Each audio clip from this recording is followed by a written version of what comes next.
Assalamu alaikum, barkanmu da sake kasancewa a wannan channel ɗin namu mai suna Ƙurya NGTV.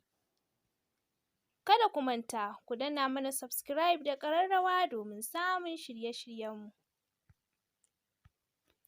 Wacece ni Kamrina kashi na 3, littafinmu da muke karanta wanda Maimuna matar Abdullahi ta rubuta, sai kuma ni Faridan Abba da nake karanta muku. Idan masu sauraro ba su manta ba, mun tsaya inda muka ji cewar sati 3 na cika bayan Momin Surayya sun amsa duk wani abu da ya danganci gasar Kamrina. Gyara kam sun sha sani kan bakina yanzu ba zai iya faɗar kyan da su Kamrina suka yi ba. Bikin ɗin jirgi suka yi don sai sun kwana ɗaya a ƙasar Rajikur don aminiyarta tana son ganinta. Hakan ya sa sai sun sauka masarautar kafin su ƙarasa ga gasar saura sati ɗaya. To a nan muka tsaya insha Allah yanzu za mu ci gaba. Su Momin Surayya suna isowa ɗaya daga cikin direbobin gidan su Kumar Fulani ta aiko yana ganin su ya je ya tarbe su nan suka shigo mota sai babban gidan sarautar birnin Raujikur. Babban gida ne gari guda don ko kuyangin gidan 'yan gata ne kowace ɗakinta da AC faɗar tsaruwar ku kanku ku yi imajin ku san faɗar tsari kyau dukiya baki kan ba zai iya lissafawa ba sai dai mu ce masha Allah daula kam an same ta ta duniya sai kuma ta lahira. Ko a cikin gidan doguwar tafiya suka sha a motar ma kafin su kai ɓangaren Fulani. Guri ne da duk ya fi ko'ina na gidan tsari da kyau da haɗuwa. Saboda son da sarki yake ma matarsa Fulani sam bai haɗa ta da kowa ba, ko nasa ɓangaren dab yake da nata. Shin ban faɗa muku Fulani na da kishiya ba? To Fulani na da kishiya sunanta Hajiya Hauwa amma suna kiranta da Kilishi. Fulani na da son jama'a da fara'a tana son ɗanta ya auri 'yar ƙwarai 'yar da ta fito daga dangi a cewarta su ne masu tarbiyya ɗanta zai ji daɗin zama da ita. Kilishi makirar mace ce muguwa sam ba ta da hali mai kyau tana da ɗiya ɗaya tak Hafsatu. Ita ta gaji halin uwarta 'yar kimanin shekaru 20 sai Abida 'yar da take riƙo wadda ta ci burin ko halin yaya ne sai ta auri Prince Kumar ita don ta cika wani burinta. Prince Kumar tun yana yaro take gasa masa azaba to ta so kashe sa ta hanyar shaƙa sa da filo amma da Allah ya yi da sauran kwanansa a gaba sai ya rayu. Ita ma tana da kyau sosai amma Fulani ta fi ta komai sam daga sarki har Fulani ba su san mugun halin Kilishi ba har shi Kumar ɗin har yanzu ko da take zaune ta sha kula masa Fulani makirci amma da yake ita ta riƙe Allah to sai abin ya koma kan Kilishi. Wannan shi ne kaɗan daga cikin tarihin matan gidan. Fulani a waje da ɗan saurinta ta je ta rungume ƙawarta nan ta kamo su suka shigo ƙayataccen falon da ke ɗauke da kujeru na alfarma na kece raini falon kam ya ji kayan alatu. Bayan sun gaggaisa an ɗan taɓa hirar yaushe rabo na aka cika gabansu da kayan 'ya'yan itatuwa su inibi, ayaba, apple, lemu da sauransu. Fulani ta sa kuyangi su nuna ma su Surayya ɗakin da za su huta. Har da Kamrina wadda har yanzu take sanye da niƙab Fulani dai da kallo ta bi ta. Sai daga bisani ta juyo da kallonta ga Momin Surayya bakinta cike da tambayoyi. Murmushi Momi ta ce mutuniyar na san me za ki ce. Wannan wadda kika gani sunanta Kamrina marainiya ce ubanta ɗan uwana ne wanda tun yana ƙarami ya ɓace sai da ya girma ya aure tukun asirin da kishiyar uwa ta masa ya dawo. Da matarsa da ya aura a daji ɗaya da ya wato Kamrina sun zo ne za a kai su dangi su zagayo shi ne motarsu ta yi haɗari daga nan duk suka mace. Ni ko dama na ɗauki Kamrina wannan shi ne dalilin da ya sa na riƙe ta ta ci gaba da zama wurina. Maganar rufe fuskarta wani sirri ne amma ke dole ki ganta da zarar sun tashi. Murmushi Fulani ta ce Allah ya taya ki riƙo wallahi har ta ban tausayi. Ita dai Momi ɗan murmusawa ta yi amma ba ta ji daɗin ƙarar da ta yi ma aminiyarta ba. Amma ba komai ta yi haka ne don ta san halin ƙawar tata. Fulani ta ce ba za ki shiga ba ku gaisa da Kilishi? Ai fa sai ki yi ba inda za ni wallahi cewar Momi don ita sam Kilishi ba ta mata ba ta tsane ta. Prince Kumar ne ya shigo ya duka ya gaida Momi ta amsa tana fara'a sun ɗan taɓa hira. Fulani ta ce ƙanwarka Surayya ta zo fa amma yanzu suna huta in an jima kun gaisa. Dariya ya sannan ya ce gadin ɗinsa ya nufa wurin hutawarsa har da wanka in yana son hutu nan yake shaƙatawarsa. Su Kamrina ba wani barci sosai suka yi ba suka tashi don ba wata gajiya suka kwaso ba. Wanka suka yi suka saka kaya yayin da Kamrina ke sanye da doguwar riga a baya. Ta fito da hips ɗinta sannan ta sa niƙab ta kalli Suraya ta ce sis ni fa yanzu har na fara saba da sa wannan. Dariya Suraya ta ce ƙanwata yanzu ai kin zama ustaziya sai yanda hali yayi. Dariya suka kwasa duka sannan Surayya ta ce kin ga zo mu fita ki ga tsarin gidan masarautar Rajugur. Haka suka fito suna yar hira har falon da Fulani da Momi suke samun wuri su ma suka yi suka zauna. Bayan sun gaida su, Momi ta yi murmushi sannan ta ce ‘yata Kamrina buɗe wannan niƙab ɗin. A hankali Kamrina ta yaye Fulani kam har sai da ta firgita take tunani ya faɗo mata cewa anya ba aljana ba ce. Dariya Momi ta ce ƙawata ya haka kuma. Fulani ta ce wai kina ganin abin da nake gani kuwa? Murmushi Momi ta yi sannan ta ce Kamrina mai da niƙab ɗinki. Suraya ku je da ita ku zagaye gidan. Ku je wurin yayanki ɗazu ya zo kuna barci. Da murna Surayya suka tashi suka bar falon. Da nauyin ajiyar zuciya Fulani ta sauke ta ce Saratu wannan irin kamar aljana don kyau. Dariya ta ce kin san mahaifiyarta a daji suke to yawanci akwai masu kyau kawai rashin kuɗi ke ƙwarar su. Ko wannan gasar da yarinyar nan take ci ai in za a bincika akwai wanda suka fi ta sosai to rashin kin ga ko ni bani da ya za a yi gasar. Murmushin jin daɗi Fulani ta sannan ta ce amma gaskiya ƙawata kin kau da min babbar matsalata. Ga ɗanki nan dama ya ce ba zai auri wadda bata kai Princess Tifa kyau ba. To ga wata dan ko makaho ya laluba ya san Kamrina ta fi Princess Tifa kyau nesa ba kusa ba. Kin ga kenan sai a yi tuwo na maina. Sosai Momi ta ji daɗin wannan batun daga bisani aka ci gaba da zantawa. Surayya da Kamrina suna tafi cikin gidan sai nuna ma Kamrina ko ina take. Suna haka sai ga Hafsa 'yar wajen kilishi. Ita da ƙawayenta sai kuyangi da suke biyar bayansu. Domin Hafsa akwai son nuna isa da mulki ga girman kai da wulaƙanci. Har sai in ce ita da Princess Tifa ban san wanda ya fi wani ba taƙama da mulki da wulaƙanci ba. Hafsa na ganin su Surayya ta ja wani uban tsaki ta banka mata harara sannan ta ce gayar munafukai ashe an zo. Tana gama faɗar haka suka tafa da ƙawayenta suka sheƙe da dariyar rainin hankali sannan suka shige mota suka yi ficewarsu. Kamrina ta ce anti me tsakaninki da wannan kuma? Murmushi Surayya ta ce share su kawai banzaye ne. A haka suka yi ta zagayawa har suka zo gadin da Prince ɗin da Prince Kumar ke shakatawa. Zaune yake bisa ɗan gadon nan mai lilo. Yana riƙe da jarida juice a gabansa sanye yake da kaya ƙanana na shan iska.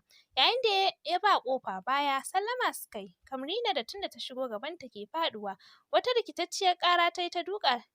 Yayin da ta yaye niƙab ɗinta a rashin sani tsabar ruɗuwa da sauri Kumar ya yo wurinsa a ruɗe. Ganin haka ya sa Surayya cikin zafin nama ta yi saurin rufe ma Kamrina fuska. Kumar ya ga hakan amma bai wani damu ba don bai ga fuskar Kamrina ba. Zuwa ya duka daidai inda Kamrina take duk da cikin yanayin da take sai da gabanta ya faɗi. Surayya ta kashe mata ɗan tunaninta ta fara cewar sis bari na faɗa ma Momi a kira doctor ya duba ƙafar ki duba sai zubar jini take. Kumar cikin sanyi ya fara magana da zazzaƙan muryarsa ya ce ke ma ya aka yi kika buge amma ko da yake ai dole kin zo kin sa wani abu a fuskar ki wannan ai na munafukai ne ya ja tsaki. Kallonsa ya juya ga Surayya ya ce ƙanwata tare kuke? Ita dai Surayya bata samu damar magana ba sai kaɗa kai da ta yi don hankalinta ya tashi don ganin yadda ƙafar Kamrina ke zubar jini. Waya Kumar ya ɗauka 'yar magana ya yi da ya kashe. Sannan ya ce ki ɗauke ta ku je can ɓangaren Momi dakta zai zo ya duba ta. Duk kun zo kun wani ɓata min wuri kun tada min zuciya. Ɗago kai Kamrina ta ganin idanun da Kumar ya yi cikin niƙab sai da gabansa ya faɗi. Ita dai Kamrina tsabar haushi kasa magana ta yi sai kallon Surayya da ta yi tana mata alama da su tafi. Ita kanta Surayya ta ji haushin cin fuskar da Kumar ya yi ma Kamrina. Kama ta suka koma Kamrina tana ɗan ɗingishi Kumar ya rasa abin da ya sa ya tsaya yake kallon wannan yarinyar. Ya ja tsaki in kaga irin masu rufe fuskar nan ba wani kyau ne da su ba amma sai wani rufe fuska. Ya ƙara jan tsaki. Juyawa ya ci gaba da karatun jaridarsa hankali kwance. Su Momi na ganin yadda Surayya ta shigo suka ruɗe. Ai ko ba a jima ba dakta ya zo ya duba ƙafar ba wani jimuwa sosai ne ta yi ba. Kawai zubar jini ne ya tsayar da jinin ya bata diclo ta sha don saboda tsabar jin ciwon. To Surayya ta ja ta suka yi ɗakin da aka basu. Kamrina ta ce anty wai waye wannan ɗan rainin wayon. Murmushi Surayya ta yi sannan ta ce shine Prince Kumar. Nan fa Surayya ta bata labarinsa har da na Princess Tifa. Ba ƙaramin haushi Princess Kamrina ta ji ba. A haka dai basu ƙara fita ba suka yi ta fira har washegari suka shirya sosai. Fulani ta ji ba daɗi sai da aka kai su momi suka gaisa da sarki. Sannan aka kai su filin jirgi. Tunda su Kamrina suka koma garin Bagadur suke shirye-shirye ba zama domin aski ya zo gaban goshi. Yau saura kwana biyu a fara gasa, gidan yau sai shirye-shirye ake domin yau dadin su Surayya da ko Umar sanda za su zo. Dan tare suka je da dadinsa, ita kanta Kamrina har da ita aka shiga kicin domin tana son koyon girki. Karfe 2 na rana sai ga injiniya, da sauri Momi da Surayya suka fita tarba, haka ne suka tarbo su bayan an yi sannu da zuwa aka ci abinci suka huta. Can da yamma a tare Umar sanda da mahaifinsa kamar haɗin baki suka sauko. Nan Momi ta ce tana son magana da su mai muhimmanci, nan suka bata hankalinsu nan ta faɗa musu komai da Kamrina. Nisawa Dadi ya ce amma maman Umar kina ganin ba za mu samu matsala ba daga ita yarinyar? Murmushi Momi ta yi don dama ta san mijinta akwai tausayi da taimako. Shi ma Umar jiran amsar mahaifiyarsa yake, don shi ba ya da wata matsala dangane da hakan. Momi ta ce Alhaji gaskiya yarinyar akwai tarbiyya. Duk da tashinta da ta yi a daji abu guda ne ke kulle min kai da yarinyar. Wata rana in tana abu kamar ba a daji ta fito ba kamar dai amma ba komai. Murmushi Dadi ya sannan ya ce to Allah ba mu ikon riƙe ta da amana. Amma a turo min ita na gani. Amin suka ce sannan aka kira Kamrina ta gaida su. Ba ƙarya shi kansa Dadi da Umar sanda sun girgiza da kyan Kamrina amma suka dake. Dadi ya ce ɗiya ta zo nan. A hankali Kamrina ta je nan ya dafa kanta ya sa mata albarka daga bisani aka ci gaba da hira. Umar kansa jin ta yi tamkar 'yar uwarsa Surayya ta jini. Wani murmushi ya yi da ya tuno kalaman Prince Kumar. Umar ba za ka gane ba ne, ni na tabbata har abada ba za a taɓa samun wadda ta kai Princess kyau ba. Ai ba yau ba ne da za a samu. Murmushi ya ce Prince kenan yau dai na ga wanda ita ta jeri guri ɗaya da Princess to ba za a ga kyan Princess ba sai muni. To a haka dai aka zauna familin Kamrina ko ina tana samun kulawa daga wannan family ba abin da za ta ce da su sai Allah saka musu daga gidan aljanna. An ce rana ba ta ƙarya sai dai uwar ɗiya ta ji kunya. A yau ne za a yi wannan gasa inda bokan Princess ya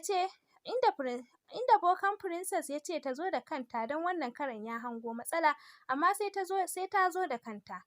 Da Rabi kuyangarta ta faɗa mata sai cewa ta yi ba inda za ta je ita a matsayinta na Princess ta je gurin wani boka in ba zai iya ba ya bari kawai idan ita ta san ko ana ha maza ha mata sai ta ci gasar.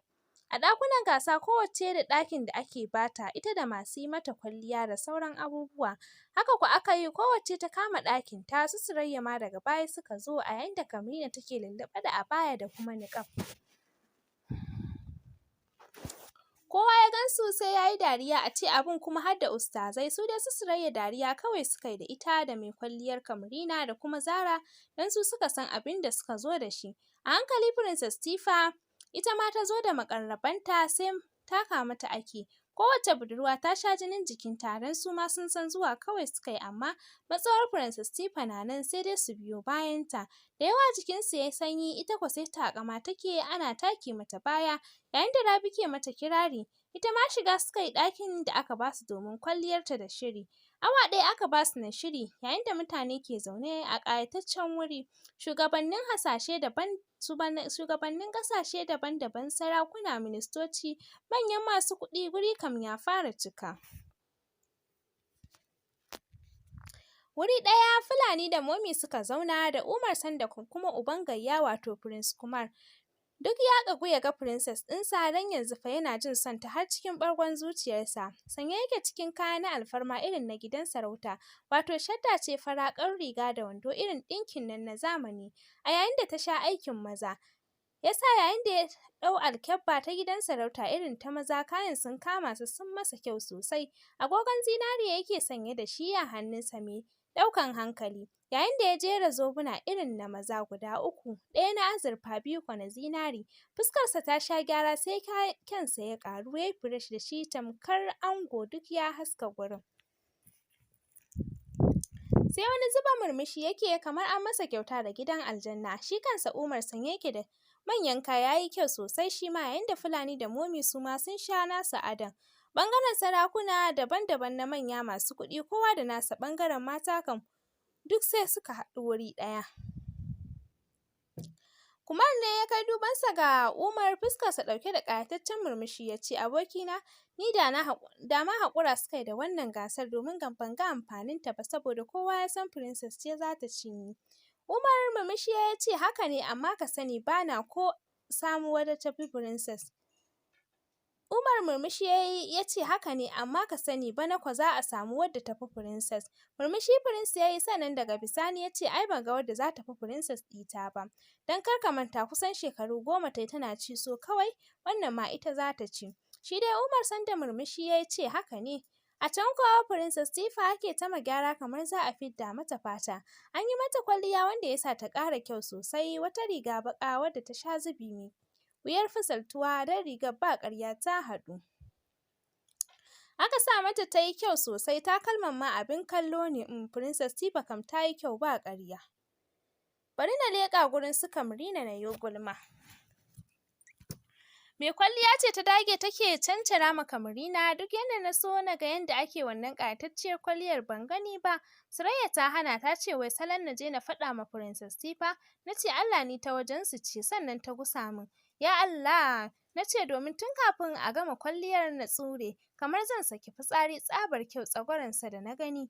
Haka fa aka ci gaba da kwalliya, ana gama aka zuba mata walƙiya a fuska da jiki. Lokacin da ta juyo na kalle ta sai da cikina ya bada ƙululu domin zawo ya kusa kubce min, kyau kam ko me mata makeup ɗin sai da ta tsorata. Ana haka Surayya ta warware wata doguwar riga ruwan golden, ta sha kyau duk da simple ce ba ta da tarkace, amma fa duk wanda ya ganta ya san riga ce kuma ta haɗu matuƙa. Ana sanya ma Kamrina, Surayya ta ce kai ƙanwata, kar fa ki birkita tunanin jama'a. Dariya Kamrina ta yi, aka ɗauko mata takalma masu tsini, wata sarƙar gold ta Indiya aka sa mata ta zubo har wajen cibiya. Turare kam ta sha sa, 'yan hannu da zobuna duk kalar rigar. Aka zubo mata gashi har wucin gwiwarta, ta yi kyau har na bala'i. Hips ɗinta sun fito sosai, ƙirar kalangu, ga boobs ɗinta ga hips gaba ɗaya. Aka yaye fuskarta da wani yadi na rigar mai matuƙar kyau sarara.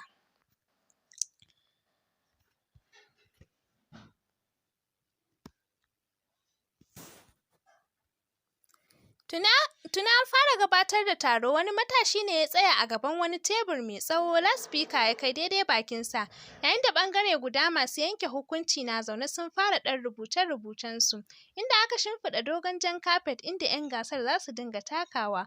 Wurin ya sha decoration mai kyau. Wannan mutumin ne ya fara magana cewa, ina ma kowa barka da zuwa wannan taro. Kamar yadda kuka sani kowace shekara ana gabatar da wannan gasa, to yau ma Allah ya kawo mu. Ba tare da ɓata lokaci ba zan fara kiran 'yar ƙasar China za ta fara shigowa. Masha Allah, tana da kyau sosai, ita ma ta sha shirinta, ta zo da tafiyarta ta zagaya, 'yan ƙasarsu suka yi kuwa aka fara tafa mata. Ta fita 'yar ƙasar Indiya ma ta zo, da kyansu irin na Indiyawa, su ma 'yan ƙasarsu suka tafa mata. Haka 'yar ƙasar Larabawa ta zo, ita ma ta sha shiri, ita ma ta yi kyau sosai, an tafa mata. Bayan duk kowa ya shigo ya rage daga Princess Tifa sai Kamrina suka rage. Nan mai gabatarwa ya ce masha Allah, kamar yadda kuka sani kowace ƙasa mutum ɗaya ake ɗauka, to wannan karon abin ya zo da bambanci domin ƙasar Bagdur ta zo da kyawawa guda 2. Ta farko ita ce Princess Fatima, wadda kuka sani da Princess Tifa, wadda ta kwashe shekaru ita ke cin gasar, sannan sai dai ɗayar ta zo ita ma a dama da ita wato Kamrina, don haka kusan a tare za su fito, amma Princess Tifa ta fito daga farko. Kamar haɗin baki Princess Tifa a cikin wani abu aka ɗauko ta wanda shi kansa ya sha ado. Ana zuwa da ita tsakiyar filin kowa ya zuba idanu ga masu take mata baya. Ihu kawai ake ana cewa ta cinye ta cinye. A yangance ta zuro ƙafafunta mutane sai ihu suke matasa matasa yayin da Prince Kumar ke ta yage baki shi ma yana wani ƙara jin kansa na ƙara faɗi cikin abokan shi a dole ga matarsa. Fitowa Princess ta yi gaba ɗaya wow kowa ke faɗa yayin da aka ɗauke wannan karagar aka bar ta ita kaɗai. Sai 'yar tafiya take cikin rangwaɗa ana tafa mata matasa cewa suke yi kin cinye. Nan wannan mutumin ya ce sai ta ƙarshe wato Kamrina. Gefe aka sa Princess ta gusa. Kamrina ta dubi Surayya ta ce anty anya zan iya wallahi gabana faɗuwa yake yi. To a nan za mu tsaya a cikin wannan labari namu mai suna Wacece ni Kamrina wanda Maimuna matar Abdullahi ta rubuta ni ce taku a kullum Faridan Abba. Assalamu